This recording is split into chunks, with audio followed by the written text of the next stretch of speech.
Hi all, നമുക്കൊരു easy pepper chicken try ചെയ്താലോ? അതിനായിട്ട് ഞാൻ 1 കിലോ ചിക്കനാണ് ഇവിടെ എടുത്തിട്ടുള്ളത്. പ്രഷർ കുക്കറിലാണ് ഞാൻ ഇത് ചെയ്യാൻ പോകുന്നത്. ആവശ്യത്തിന് വെളിച്ചെണ്ണ ചൂടാക്കി അതിലേക്ക് പട്ട, ഗ്രാമ്പു, കറിവേപ്പില, പച്ചമുളക് ഇവയെല്ലാം ചേർക്കണം. അതിനുശേഷം സവാളയും ജിഞ്ചർ ഗാർലിക് പേസ്റ്റും കൂടെ ആഡ് ചെയ്ത് കൊടുക്കണം.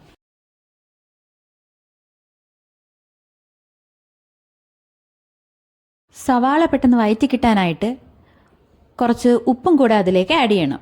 സവാള നന്നായിട്ട് വഴറ്റിയതിന് ശേഷം അതിലേക്ക് കുറച്ച് തക്കാളിയും കൂടെ ആഡ് ചെയ്ത് കൊടുക്കണം. ആദ്യമായിട്ട് ഞാൻ ചേർക്കാൻ പോകുന്നത് 1 ടേബിൾ സ്പൂൺ മല്ലിപ്പൊടിയാണ്. അടുത്തതായിട്ട് ഇതിലേക്ക് 1.5 സ്പൂൺ പെപ്പർ പൗഡറും കൂടെ ആഡ് ചെയ്ത് കൊടുക്കണം. ചിക്കൻ ആഡ് ചെയ്ത് കൊടുക്കാനുള്ള സമയമായി.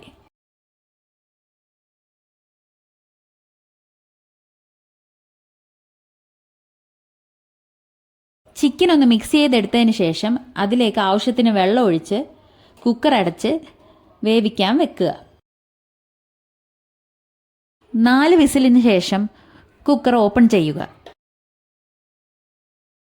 കറി ഒന്ന് നന്നായിട്ട് തിളച്ച് വന്നതിന് ശേഷം അതിലേക്ക് ആവശ്യത്തിന് ഗരം മസാല ആഡ് ചെയ്യുക. അങ്ങനെ നമ്മുടെ കറി റെഡി ആയിട്ടുണ്ട്. എല്ലാവർക്കും വീഡിയോ ഇഷ്ടമായെങ്കിൽ please like and subscribe. Bye.